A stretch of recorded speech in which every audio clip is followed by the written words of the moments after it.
Now, where do you see as Salvador as a place for MICE, meetings, conventions, especially in innovative technologies like Bitcoin and stuff? Do you think there's a distinct advantage if we were to host a conference in say, Salvador over say, any other city in South America? Yeah, we can organize this. Right. We're working in that modality, and we have to see it as a system. Right. Because it's tourism, people that goes there, but because it's convention center we're utilizing to have this conference, and because it's business, and business can be in several areas. Right. So I believe we're going through that already. Because business is nowadays business plus leisure. It's bleisure. They Yes. call it. So, Yes. Yeah. And Rafael put an example. Right. A good example is, Right. we are developing our beaches more than what we have. Right. We are having investment from the small hotel, medium hotels, Right. from Salvadorians abroad, and also Bitcoin investors in hotels. Right. Why? Because tourism for us is important, but the anchor for this is the surf.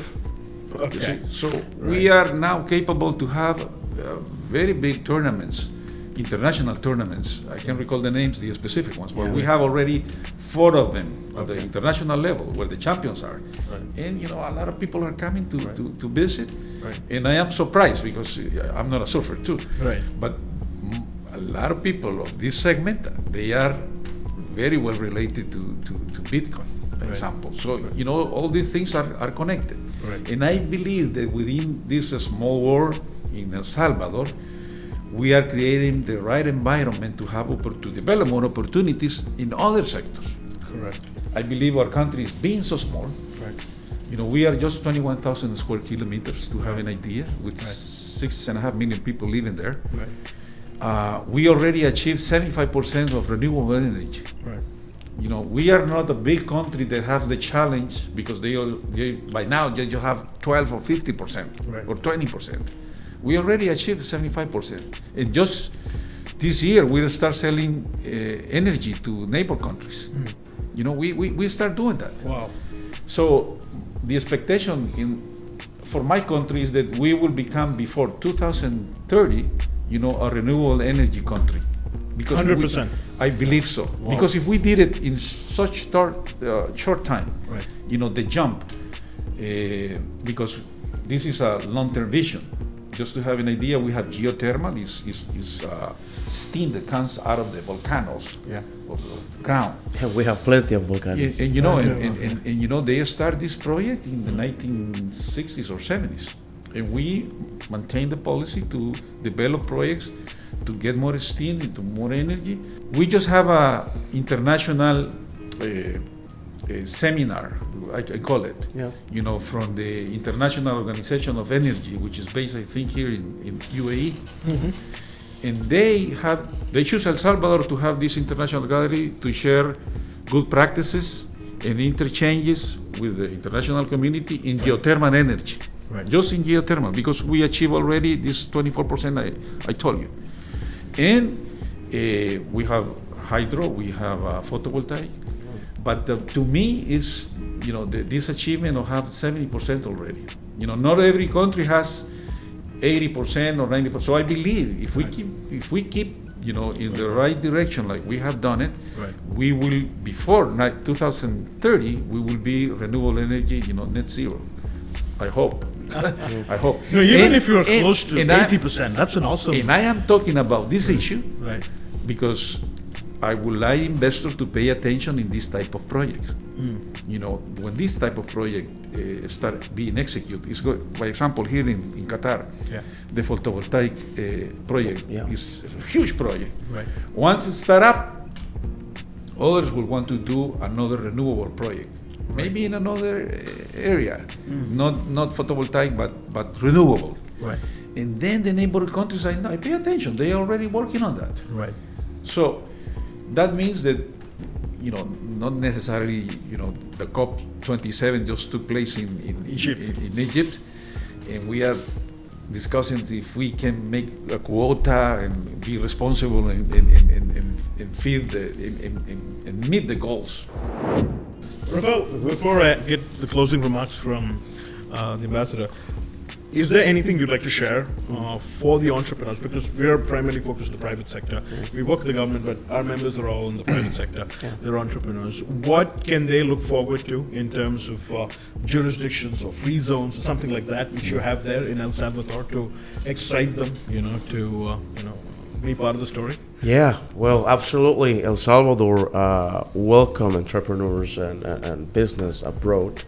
But it's not only to, hey, here is El Salvador, you're free to come. No, right.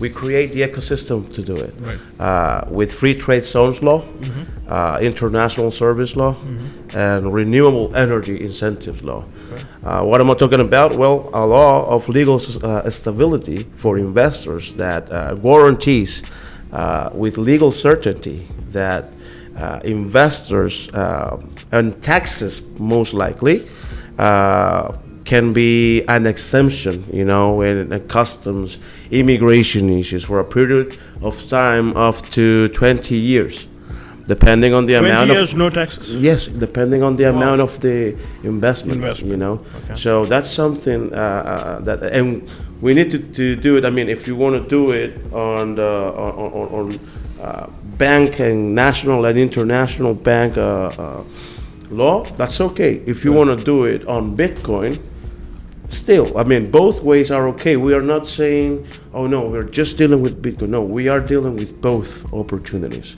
Right. Because we know it's something that maybe some investors are very interested to do it. I mean, like guiding the investment only with Bitcoin, that's okay. But if you want to manage with dual capital, that's something you can do, and you're more than welcome to do it. And I definitely make a calling to the entrepreneurs there that are willing to come to El Salvador. Please do. I mean, dare yourself to come to the tropics, to experience all this ecosystem of opportunities for the new generations, because and I'm considering myself part of the new generations. We need to move forward, and we need to learn how to accommodate ourselves to the new tenders and to the new ways of doing business, because this is for everybody. This is for everybody. The government of El Salvador and El Salvador itself is working shoulder to shoulder, private and public sector, right. Because that's where the opportunity is, to connect the dots in between El Salvador and the world. Final remarks from you, Mr. Ambassador, in terms of the whole Salvador story. Yeah. Thank you, Binet, because it's been wonderful to be with you. I just wanted to take advantage of this opportunity, because we are in this environment of the World Soccer Cup. Right. And I believe it's not just Qatar or the Middle East, but it's the whole international community that Correct. are, living this experience, and I believe the government and the society of Qatar deserve of congratulations, and from my government and myself and this embassy, we congratulate the government of Qatar and its people for being the hosting country of this important event. When it comes to sports, there are values and there are a philosophy that we should understand in order to communicate effectively and to share and to respect above all, and be more understanding. I want to express my sincere gratitude for having the opportunity to be here in Qatar, Thank and you. Also the congratulations to the government, as I said, to His Highness Sheikh Tamim bin Hamad Al Thani in his work team, because this is a huge project. Right. I believe that this is for what we are going through when it comes to economics as a global community, is we all should do our part. Exactly. And I believe that the World Soccer Cup can do and can be that trigger, to do more business, and that's why we're here. Absolutely. That's why we're here. So I just want to thank you for inviting us, because I believe this platform is strategic. Right.